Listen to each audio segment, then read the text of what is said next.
আজ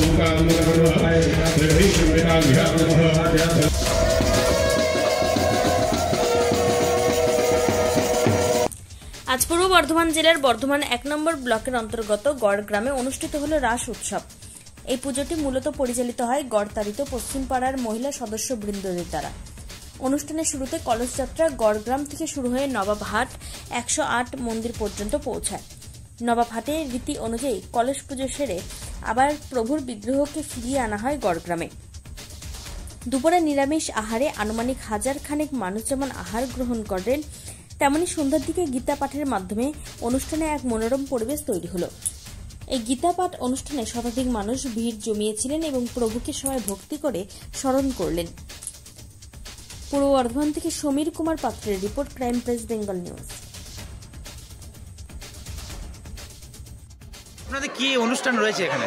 আজকে আমাদের এখানে গড়তালি পশ্চিমপাড়া মহিলা সমিতির মহিলা সমিতির দ্বারা আমাদের এখানে কলস যাত্রা অনুষ্ঠান শুরু করা হচ্ছে। যেহেতু আমাদের রাসযাত্রা উপলক্ষে এই কলস যাত্রাটা করা হচ্ছে। কত বছর ধরে হচ্ছে আপনাদের এই অনুষ্ঠান? এটা 7 বছর ধরে হচ্ছে, আর পুরোটাই আমরা মহিলা দ্বারা এটা করি। আচ্ছা, এটা কোন জায়গা? এটা গড়তালির। আচ্ছা, আপনাদের কিছু বিশেষ যেটা শোনা যাচ্ছে কলস যাত্রা, কোথা থেকে কোথায় যাবে কলস যাত্রা?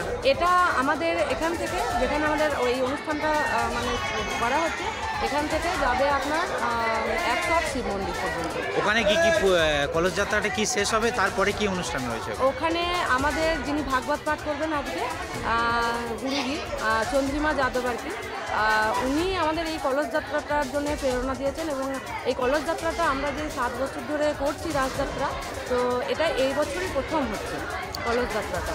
আর এই কলস যাত্রাটার পুরোপুরি কিভাবে করা হবে বা কেমনভাবে হবে, এটা গুরুজি আমাদের সব কিছু শিখিয়েছেন।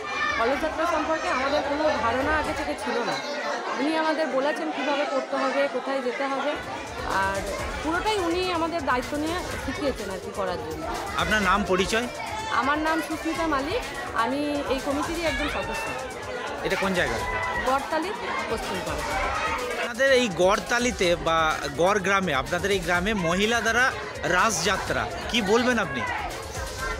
আমি তো খুবই আনন্দ যে আমাদের গ্রামের এই মহিলারা এত সংঘবদ্ধ হয়ে এবং কি বলবো 3-4 মাস পরিশ্রম করে প্রত্যেক ধর্মীয় বাড়িতে যে ভিক্ষা করে যে রাস উৎসব করছে, এতে আমি খুব আনন্দিত এবং মহিলাদের আমি সাধুবাদ জানাচ্ছি।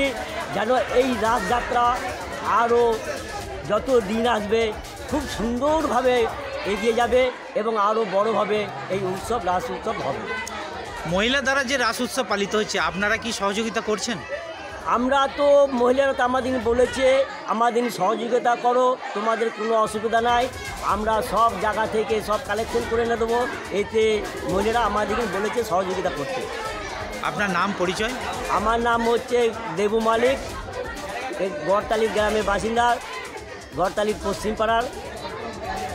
সমস্ত আমার ভক্তরা আছে এখানে রাস উৎসবে। আজকে আমাদের এখান থেকে ১০৮ মন্দির থেকে জল তোলা হয়েছে। এই জল তুলে আমাদের ভগবানকে অর্পিত করে ভগবানকে রথে করে নিয়ে যাব, নিজে ওখানে যখন বসাবো, তারপরে সন্ধ্যেবেলা আমাদের এখানে গড়তালি গ্রামে আজকে রাস উৎসব উপলক্ষে আমরা এখানে ভাগবত করবো। ৫৬ ভোগের আয়োজনে ভাগবত হবে, যারা কালকে হচ্ছে গুরু দীক্ষা দেবো, পরশু দিন ৫৬ ভোগের আয়োজন আছে। তারপরে ওখানে ঘোষিত হয়ে যাবে যে বর্ধমান, পূর্ব বর্ধমানে আমরা একটা মন্দির করবো এই গড়তালিতে, যেটা সব থেকে বড় রাধে কৃপা গোপাল মন্দির হবে, যেটা গড়তালিতে হবে। ঘাটে কি কি কর্মসূচি হলো আপনার? ঘাটে কর্মসূচি হলো কলস অর্পণ করে গঙ্গা মাকে অর্পণ করে দিয়ে সমস্ত ঘাটে জল তোলা হলো, ঘট তুলে দিয়ে এবারে গ্রামে যাওয়া হবে। আপনার নাম, পরিচয়? আমার নাম হচ্ছে চন্দ্রমা গুরুজি, ভাগবত বাচক।